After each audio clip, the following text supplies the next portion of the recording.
आइए, सुनिए, देखिए, समझिए सनातन सत्य।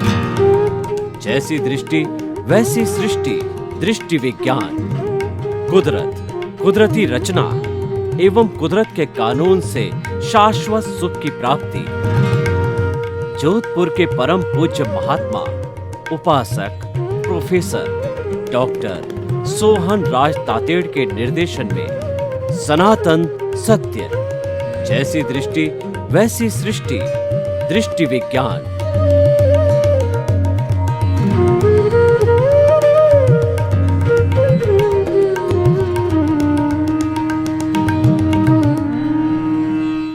भाई और बहनों, मातृशक्ति को नमन। आज का हमारा बहुत सुंदर विषय है विषयानंद आत्मानंद। देखिए, पूरे विश्व के अंदर दो तरह की मानसिकता चलती है, दो तरह की धाराएं चलती है, दो तरह के लोग होते हैं, दो तरह का इच्छा होती है और दो तरह का जीवन जीने की पद्धति होती है।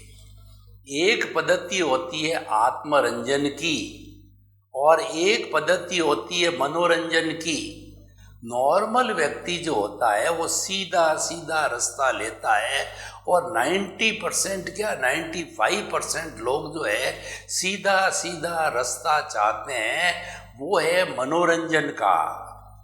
मन का रंजन करना, मन को लुभाने वाला कार्य करना और जो है उसमें थोड़ी सी खुलापन होना चाहिए, स्वच्छंदता होनी चाहिए। जैसा मर्जी में आवे वैसा करना, अंकुश नहीं रखना। तो ऐसी जो जीवन पद्धति होती है वो मनोरंजन की पद्धति होती है। लेकिन बहुत गिने चुने लोग, 2-5%, 10% ऐसे लोग होते हैं जो आत्मरंजन में विश्वास करते हैं। यानी वो आत्मा का चिंतन, धार्मिक चिंतन, अच्छा इंसान बनने का चिंतन और मनुष्य जीवन को सार्थक करने का चिंतन जो है उसको प्रायोरिटी देते हैं। देखिए, हमारा कौन सा कार्य फलीभूत होता है जिसको हम जीवन में प्रायोरिटी देते हैं, जिसको हम फर्स्ट प्रायोरिटी देते हैं, वो काम ऊपर ऊपर ऊपर चढ़ता जाता है और जिसको हम लास्ट प्रायोरिटी देते हैं वो काम नीचे नीचे नीचे दबता जाता है। उदाहरण के तौर पर देखिए, कोई व्यक्ति अगर अपनी कमाई करने को प्रथम प्राथमिकता देता है तो वो 24 आवर्स उसका ध्यान प्रॉफिट पे लगा रहेगा, सेल परचेज पे लगा रहेगा, मार्जिन पे लगा रहेगा। तब जाकर के वह हजारपति से लखपति, फिर करोड़पति और फिर अरबपति बनता है, क्योंकि उसका ध्यान किधर है। मुख्य बात यह है कि हम 24 आवर्स में किस चीज को ज्यादा प्राथमिकता देते हैं, केंद्र में किसको रखते हैं। मुख्य बात देखिए, केंद्र महत्वपूर्ण होता है कि एक मैथमेटिक्स की थ्योरम है कि एक केंद्र से केवल एक वृत्त खींचा जाता, सर्कल खींचा जाता है। सर्कल को पेरीफेरी कहते हैं, परिधि कहते हैं, और केंद्र एक छोटा सा होता है। थोड़ा सा अगर 0.001 मिलीमीटर भी चेंज किया तो परिधि दूसरी आ गई। हर जो है वृत्त का अलग अलग केंद्र हो जाता है। तो देखिए, केंद्र में हमारे क्या है।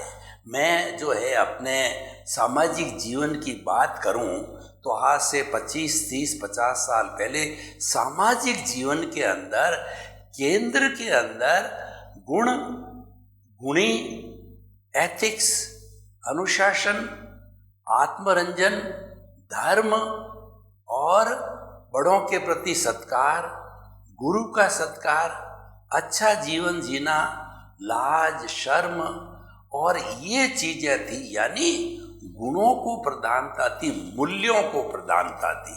अगर एक ही शब्द में बात कहूँ, वो मूल्यों की संस्कृति, धार्मिक मूल्य, पारिवारिक मूल्य, आध्यात्मिक मूल्य, राजनीतिक मूल्य, यानी कोई चीज छिछली नहीं हुआ करती थी।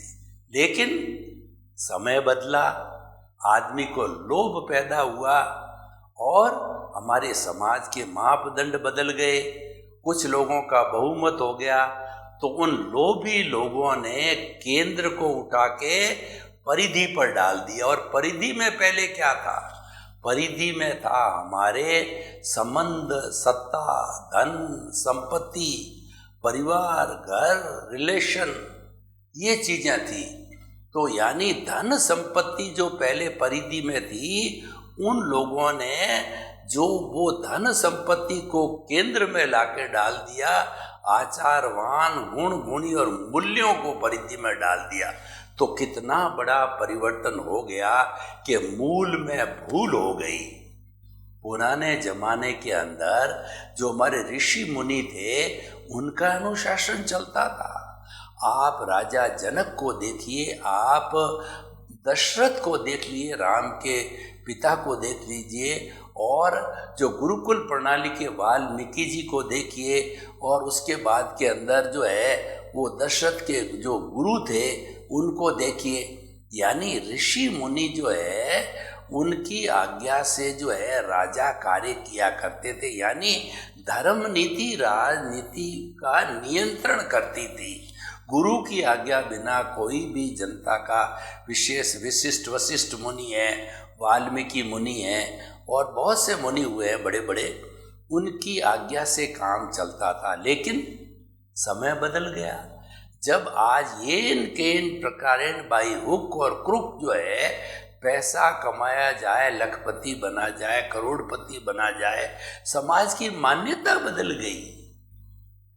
जो करोड़पति उसको स्थान दिया गया, चाहे वह उसको चरित्रहीन है, कैसा ही व्यक्ति है, पैसे वाला है, उसको प्राथमिकता दी जाने लगी समाज के अंदर और धर्म के अंदर, राजनीति में, सब जगह दी जाने लगी। तो क्या हुआ? चरित्र का हनन हो गया, और कहना चाहिए कि मनोरंजन केंद्र में आ गया, आत्मरंजन परिधि पर चला गया। इसीलिए आज का बहुत सुंदर विषय है। इस विषय पर घंटों घंटों चर्चा की जा सकती है। देखिए, आदमी की जो इच्छा होती है उसके ऊपर कोई भी डिस्टर्बेंस नहीं किया जाता, थोपी नहीं जाती। इच्छा अपनी अपनी होती है। एक घर में जो है दो भाई होते हैं, उनकी भी उनके कर्म अलग होते हैं, इच्छा अलग होती है, उनके कार्य पद्धति अलग होती है। मैं आपको एक स्टोरी सुनाता हूँ। एक तोती के दो तोते थे और वो दोनों जुड़वा थे। कुछ ही मिनट के इंटरवल से उनका जन्म हुआ। तो तोती ने उनको बराबर स्नेह दिया और बराबर प्रेम से पालन पोषण किया, उनकी रक्षण किया, उनको सर्दी से, गर्मी से और उनको भोजन से, चुग्गे से, सब से उनका कार्य किया। अब लास्ट समय के अंदर जो परिपक्व हो गए, दोनों तोते उड़ने लग गए, तो वो उड़ कर के चले गए। अब पता नहीं उस तोती से वो जीवन भर कभी मिलेंगे या नहीं मिलेंगे, पहचाने नहीं पहचाएंगे। दोनों अलग अलग दिशा में उड़ गए। एक तोता एक सन्यासी के पास चला गया, उसके कर्म थे। सन्यासी ने उसको पिंजरे में बंद किया, उसको अच्छा भोजन कराने लगा और उसको रटाया। बोल तोता, राम राम, वेलकम, सुस्वागतम, आइए, सत्संग प्रारंभ हो रही है। मीठा मीठा बोलने लग गया। अब दूसरा तोता जो दूसरी दिशा में गया, एक डाकू के हाथ में चढ़ गया। डाकू ने उसको पिंजरे में डाल दिया। तो अब डाकू की यहाँ तो हमेशा आवाज चलती थी, मारो, पीटो, कूटो, लूटो, इसको मार दो, इसका धन लूट लो। तो वह तोता भी ऐसे ऐसे बोलने लग गया, जो भी आता, मारो, पीटो, कूटो, लूटो, ऐसा। अब देखिए, एक माँ के जुड़वे तोते, अलग अलग संस्कार मिले और अलग अलग कर्म हुए, तो वो दोनों ने अलग अलग चीज़ें सीख ली, उनका जीवन अलग अलग बन गया। उसी तरीके से ये आत्मरंजन और मनोरंजन होता है। दो भाइयों में एक धार्मिक प्रकृति का होता है, एक मनोरंजन प्रकृति का होता है। मनोरंजन प्रकृति वाले को विषयानंद कहते हैं, विषयों का भोग करने वाला, यानी कि वो इंद्रिय सुख में रत रहता है, मैं और मेरा में रत रहता है। वो 24 आवर्स यही चिंतन करता है, जितने मौज मजा मस्ती करना वो कर लो, अगला जन्म मिलेगा नहीं, ये जन्म जो मिला है वो मौज मजा और मस्ती के लिए मिला है। तो वो सारा जीवन भर मैं और मेरा के इर्द गिर्द घूमता रहता है, विषयानंद रहता है। दार्शनिक भाषा में, हमारे इस सनातन सत्य की भाषा के अंदर वह व्यक्ति कहलाता है, बहिरात्मा कहलाता है, स्वार्थ की चेतना वाला होता है।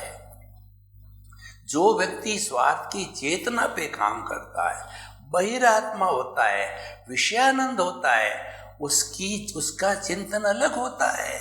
आत्मरंजन वाले का चिंतन अलग होता है।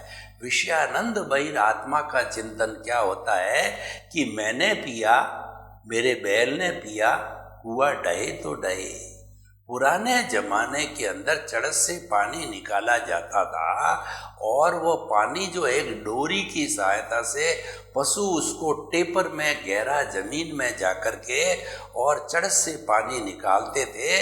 तो पुराने ज़माने में बहुत से पशुओं को चराने वाले गडरिये होते थे, तो उसने पानी पी लिया कुएं से, उसके भेड़ों ने पानी पी लिया। अब वो कहता है कुआं डहे तो मेरे क्या डहने दो। देखिए, ये स्वार्थी चिंतन है और ये विषयानंद का चिंतन है, जो मात्र अपना और अपने परिवार तक ही सीमित रहता है, केवल स्वार्थ की चेतना से प्रेरित होता है, वो विषयानंद कहा जाता है। विषयानंद के लिए कहा गया है कि विषयी नर की लालसा, पाम रोग की खाज, लोभी की धन लालसा और तीनों बेअंदाज।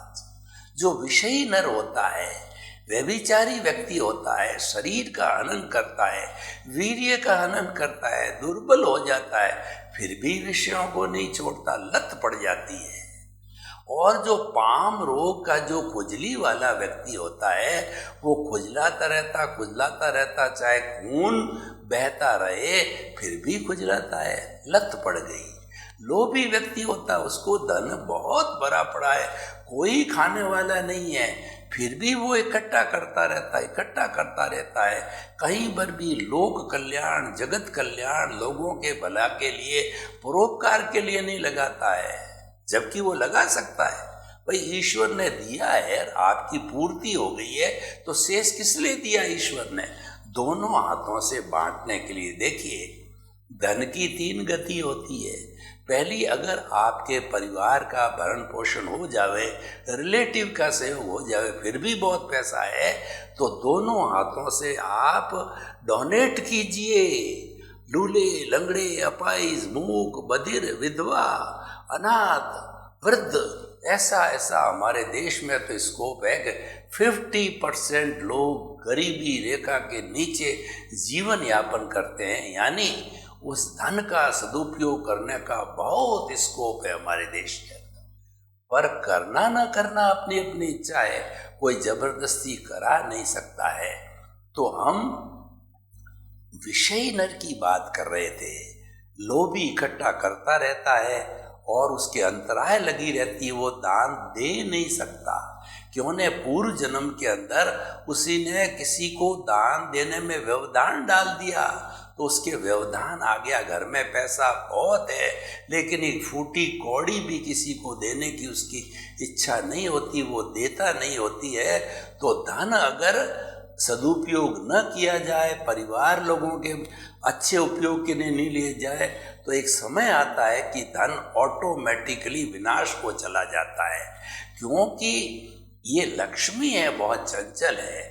लक्ष्मी के लिए किसी कवि ने जोक दिया है कि कमला थिर न रहीम का यह जानत सब कोय, पुरुष पुरातन की वधु और क्यों न चंचला होए। यानी जो लक्ष्मी है वो युवा है और भगवान नारायण उसके पति है। वो पुरुष पुरातन बहुत बुजुर्ग है। एक बुजुर्ग व्यक्ति की पत्नी अवश्य चंचल होती है। 16 और 50 साल का डिफरेंस होगा तो पत्नी तो चंचल होगी, उसके उम्र का तकाजा है। इसी कारण वो चंचल होने के कारण लक्ष्मी किसी के पास टिकती नहीं है। एक व्यक्ति से दूसरे व्यक्ति, एक घर से दूसरे घर के अंदर वह घूमती रहती है। तो इसीलिए ये धन की दशा होती है, उसका सदुपयोग किया जाना चाहिए। तो विषयी नर ये नहीं कर पाता है। अब देखिए, हमने जो मनोरंजन की आपको बहुत बात बताई, अब दूसरा आत्मानंद की बात बताता हूँ, परमानंद की बात बताता हूँ कि ये हमारे पिछले जन्म का कुछ अच्छा पुण्योदय होता है जब हमको आत्मानंद का पद मिलता है, परमानंद का पद मिलता है। वरना नॉर्मल व्यक्ति तो विषयानंद ही होता है, बहिरात्मा होता है, स्वार्थ की चेतना से प्रेरित होता है। और जो परमानंद वाला, आत्मानंद वाला व्यक्ति होता है, वो कैसे प्रोग्रेस करता है मैं आपको बताना चाहता हूँ। देखिए, उसकी भावना क्या होती है। जो व्यक्ति आत्मानंद होता है वह ये बात अवश्य चिंतन करता है कि ये मनुष्य जीवन में 4 बातें दुर्लभ है। मनुष्य जीवन का मिलना अति अति अति दुर्लभ है। हमारे जो सनातन सत्य के जो सनातन धर्म है वो कहता है कि 8 भवों तक, जन्मों तक सुकृत करते रहोगे तो आपको 9वां भव मनुष्य का मिलेगा। उसके अंदर कोई कोताही हुई, गलती हुई तो 99 भव के बाद में मनुष्य जीवन मिलेगा। और अगर उसमें भी कोताही, कमी, गड़बड़ हुई तो 999 भव के बाद मनुष्य जन्म मिलेगा। अब आप देखिए, मनुष्य जन्म एक पारसमणि है, एक चिंतामणि रत्न है, एक कामधेनु है, एक वैतरणी नदी है, एक नंदन वन है। यानी इससे बढ़ के कोई जीवन जन्म होता नहीं है। क्यों? क्योंकि जो हमारे जीवन का चरम लक्ष्य मोक्ष होता है, शाश्वत सुख होता है, वह केवल मनुष्य ही प्राप्त कर सकता है। और आत्मानंद केवल मनुष्य ही बन सकता है। तो अब देखिए, आत्मानंद की बात चल पड़ी तो आत्मानंद के लिए हमारा पुण्योदय और हमारा अच्छा चिंतन, हम ये चिंतन करते रहे कि कोई अच्छा गुरु मिले, अच्छा जो है हमको वो गुरु के साथ साथ के अंदर हमको अच्छा ज्ञानी पुरुष मिले। मैं यहाँ पर स्वामी जो है विवेकानंद जी को कोट करना चाहता हूँ। नरेंद्र नाथ उनका बचपन का नाम था। उनके घर की आर्थिक स्थिति बहुत कमज़ोर थी। 2 जून का बराबर सभी भाई बहन ज़्यादा होने से भोजन भी नहीं मिलता था, लेकिन उनका पुण्योदय था। पीछे से वो बहुत बड़ा पुण्य लेके आए थे। तो उन्होंने जो है समझ आने के बाद ही जो है उन्होंने जो है ये खोज चालू करी कि मुझे अच्छे गुरु मिले। तो खोज करते करते उनको कन्याकुमारी के मठ के ऊपर स्वामी रामकृष्ण परमहंस के दर्शन हुए। प्रथम दृष्टवा स्वामी विवेकानंद को अपना गुरु मिल गया और गुरु को अपना शिष्य मिल गया। उसके बाद उन्होंने देवी से कहा कि तुम जो है धन मांगो वगैरह, वो लंबी जो है कहानी है। लेकिन उन्होंने एनलाइटनमेंट मांगा क्योंकि उनके भाग्य में आत्मरंजन था, एनलाइटनमेंट था। तो वह जो है गुरु की कृपा से ज्ञान मिला उसको। गुरु बिना ज्ञान नहीं है। गुरु गोविंद दाऊ खड़े और काके लागू पाए, बरियारी गुरु आपने और गोविंद दियो बताए। गुरु और गोविंद दोनों भगवान दोनों खड़े हैं। पहले हम पांव जो लगते हैं वो गुरु के लगते हैं, क्योंकि ईश्वर के दर्शन कराने वाला गुरु होता है।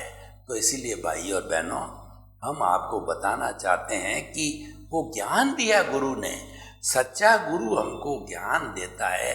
वो ज्ञान क्या देता है, वो मुख्य बात है कि हमारा जो कर्ता पद है, जो विषयानंद होता है, वो यही कहता है कि धन मैंने कमाया, मेरा परिवार, मेरा घर, मेरा धन, मेरी दौलत, मेरे बाल बच्चे, मेरा जो है संपर्क, मेरा जो है वो सारा मैं ही करने वाला हूँ।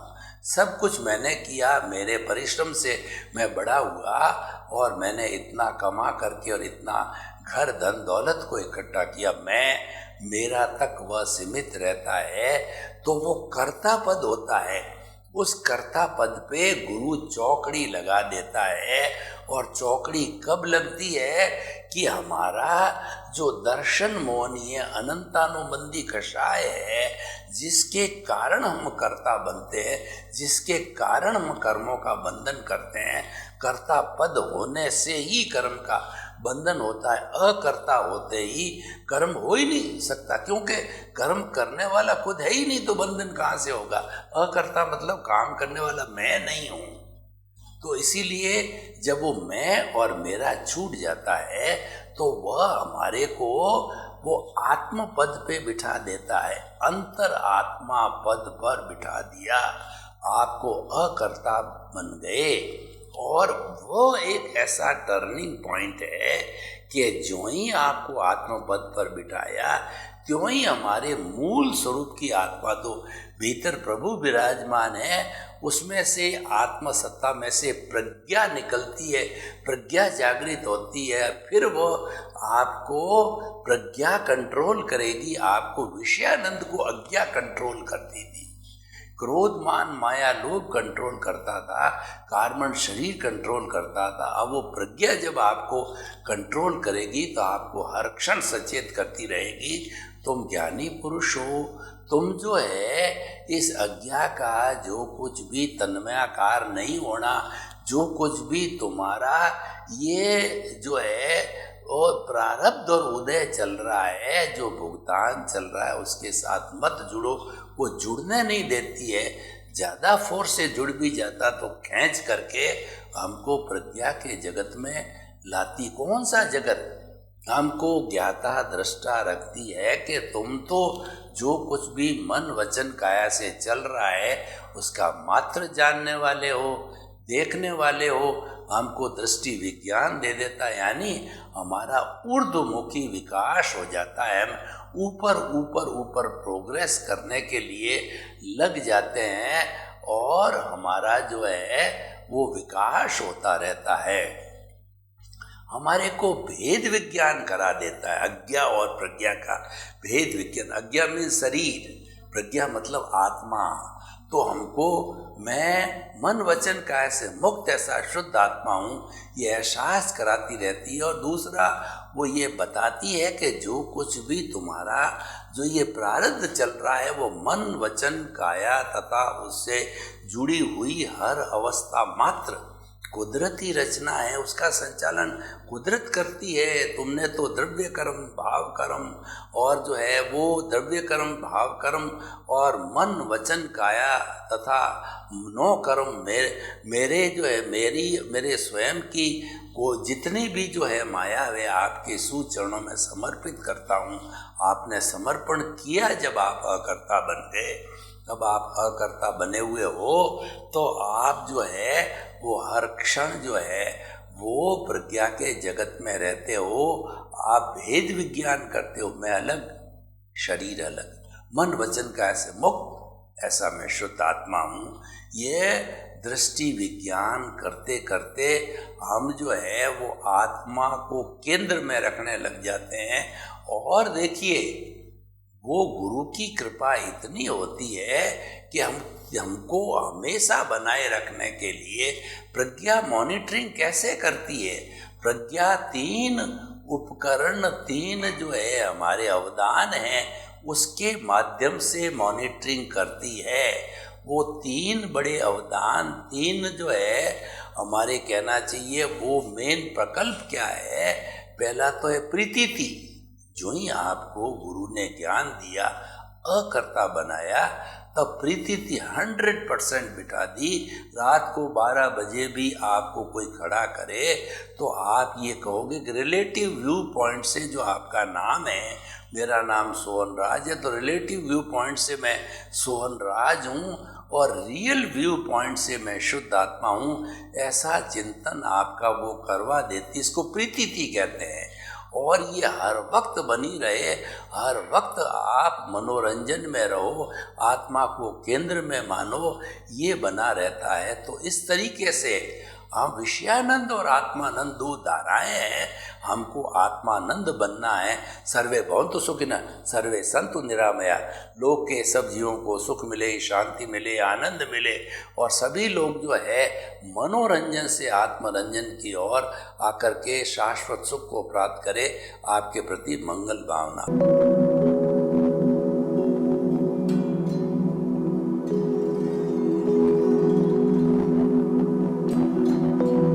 एक ऐसा अंतर्राष्ट्रीय ख्याति प्राप्त मानव जो गुरु प्रेरणा से पिछले 20 वर्षों से वानप्रस्थ जीवन जीते हुए 24 घंटे मानवता की सेवा में संलग्न है। एक ऐसा मानव जो अभी राष्ट्रीय, अंतर्राष्ट्रीय टीवी चैनलों पर 7,500 एपिसोड के माध्यम से सनातन सत्य, आत्मविज्ञान एवं पुनरुत्थान, व्यवहार एवं निश्चय जगत के जीवनोपयोगी विषयों पर हृदय स्पर्शी प्रवचन कर चुका है। उस मानव का नाम है महात्मा उपासक प्रोफेसर डॉक्टर सोहन राज तातेड़। प्रोफेसर तातेड़ द्वारा योग, दर्शन, शिक्षा विषयों पर रचित पीएचडी स्तर के 250 शोध ग्रंथ भारत के 100 प्रतिष्ठित विश्वविद्यालयों में शोधार्थी पढ़ रहे हैं तथा वे सभी शोध ग्रंथ वहां की सेंट्रल लाइब्रेरियों में उपलब्ध हैं। महात्मा सोहन राज ने अभी तक हजारों स्कूलों, कॉलेजों, विश्वविद्यालयों एवं संस्थाओं में सेमिनार, वर्कशॉप, कैंप लगाकर लाखों विद्यार्थियों को योग, दर्शन, शिक्षा का प्रशिक्षण देकर उन्हें सुसंस्कारित किया। डॉक्टर तातेड़ ने भारतीय संस्कृति उत्थान के 4000 से अधिक समसामयिक विषयों पर आर्टिकल लिखकर ऑनलाइन जर्नल, पत्रिकाओं, वेबसाइट्स पर प्रकाशित किया, जिसका उपयोग लाखों पाठक कर रहे हैं। उपासक तातेड़ के 5000 से अधिक आज का सुविचार, आज का शुभ संदेश, आज का मंगल भावना योग आदि चिंतन websites, Twitter, blogger, Facebook, YouTube माध्यमों से लाखों लोग अपना जीवन निर्माण कर रहे हैं। मानवता के मसीहा ऐसे महामानव महात्मा सोहन राज तातेड़ के प्रोफाइल को अभी तक विश्व के 20 लाख दर्शक यूट्यूब पर, 12 लाख गूगल पर एवं लाखों दर्शक फेसबुक, ब्लॉगर, ट्विटर और इंस्टाग्राम पर देख चुके हैं।